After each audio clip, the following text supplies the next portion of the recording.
తెలంగాణలో కాంగ్రెస్ పార్టీ 10 ఏళ్ల తర్వాత అధికారంలోకి వచ్చిందని సంతోషపడుతున్న వేళ ఆ పార్టీకి పెద్ద ఝలక్ తగిలింది. రేవంత్ రెడ్డి ముఖ్యమంత్రిగా బాధ్యతలు చేపట్టి ఏడాది పూర్తయింది. ఎన్నికల్లో తాము ఇచ్చిన గ్యారెంటీలు అమలు చేసేందుకు రేవంత్ సర్కార్ తీవ్రంగా శ్రమిస్తోంది.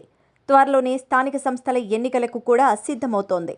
ఇలాంటి సమయంలో 10 మంది ఎమ్మెల్యేలు రహస్యంగా సమావేశమై ప్రభుత్వంపై కుట్ర చేస్తున్నారనే ఆరోపణలు తీవ్రంగా కలకలం రేపాయి.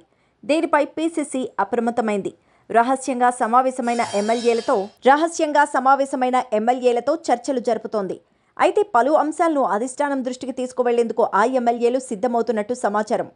జడ్చర్ల ఎమ్మెల్యే అనిరుద్ రెడ్డి ఆధ్వర్యంలో మొత్తం 10 మంది ఎమ్మెల్యేలు ఓ ఫామ్ హౌస్లో రహస్యంగా సమావేశమయ్యారనే వార్త శనివారం తెలంగాణలో తీవ్ర కలకలం రేపింది.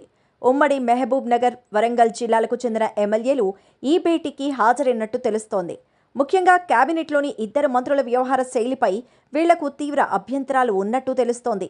వరంగల్ ఇన్ఛార్జి మంత్రి పొంగులేటి శ్రీనివాసరెడ్డి, మహబూబ్ నగర్ జిల్లా మంత్రి జూపల్లి కృష్ణారావుకు వ్యతిరేకంగా వీరంతా సమావేశమైనట్టు ఊహాగానాలు వినిపిస్తున్నాయి.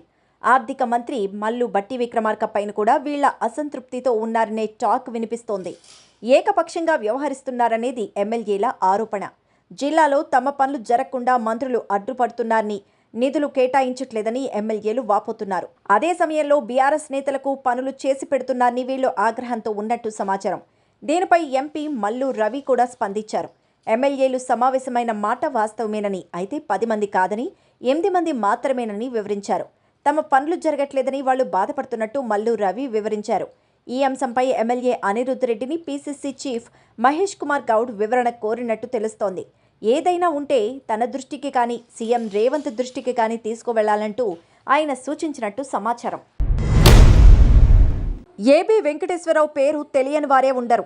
ఆంధ్రప్రదేశ్ ఐపీఎస్ అధికారిగా వైఎస్ జగన్మోహన్ రెడ్డి ప్రభుత్వంపై అలుపెరగని పోరాటం చేసిన వ్యక్తిగా ఆయనకు గుర్తింపు తెచ్చుకున్నారు. డీజీపీ అయ్యేందుకు అవకాశాలున్న ఆయనపై 2 సార్లు సస్పెన్షన్ వేటు వేసి దూరంగా పెట్టారు జగన్ ప్రభుత్వం.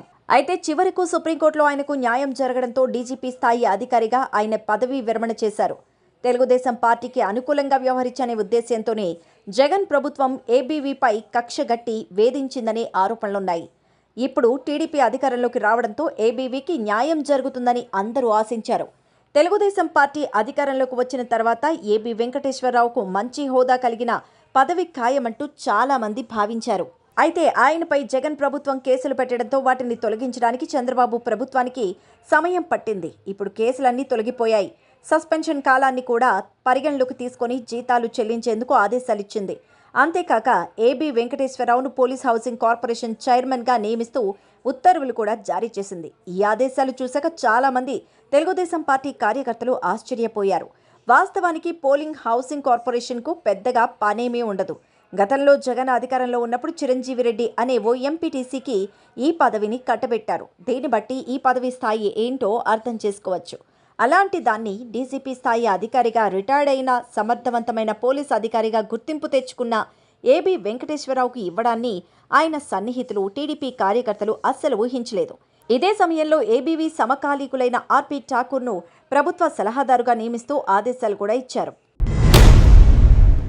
ముఖ్యమంత్రి చంద్రబాబు నాయుడు తాజాగా అనూహ్యమైన పరిణామాన్ని ఎదుర్కొన్నారు. పెన్షన్ల పంపిణీ కోసం అన్నమయ్య జిల్లా రాయచోటికి వెళ్లిన ఆయన బహిరంగ సభలో ప్రసంగిస్తూ ఉండగా ఓ యువకుడు సూపర్ 6 పథకాల గురించి సూటిగా ప్రశ్నించడం చర్చనీయాంశంగా మారింది. చంద్రబాబు తన ప్రభుత్వం గడిచిన 8 నెలల్లో చేసిన పనుల గురించి మాట్లాడుతూ ఉండగా వేదికకు సమీపంలో కూర్చున్న యువకుడు సూపర్ 6 హామీలు ఎప్పుడొస్తాయి అంటూ ప్రశ్నించారు. ఇది అక్కడికి వచ్చిన వారందరినీ ఆశ్చర్యానికి గురిచేసింది. వెంటనే అప్రమత్తమైన పోలీసులు ఆ యువకుడిని అక్కడి నుంచి తీసుకువెళ్లారు. ఈ ఘటనపై ప్రతిపక్ష వైసీపీ తీవ్ర విమర్శలు చేస్తోంది.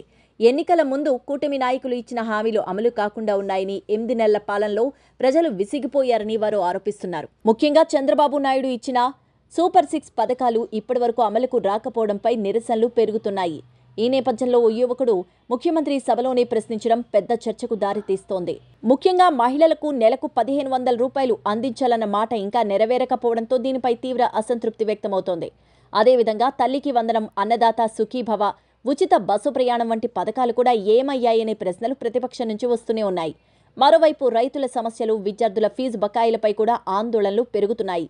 ఈ నేపథ్యంలో ప్రభుత్వంపై అసంతృప్తి పెరుగుతుందనే వాదనకి మద్దతుగా రాయచోటి ఘటన మారిందంటూ రాజకీయ వర్గాలు అభిప్రాయపడుతున్నాయి.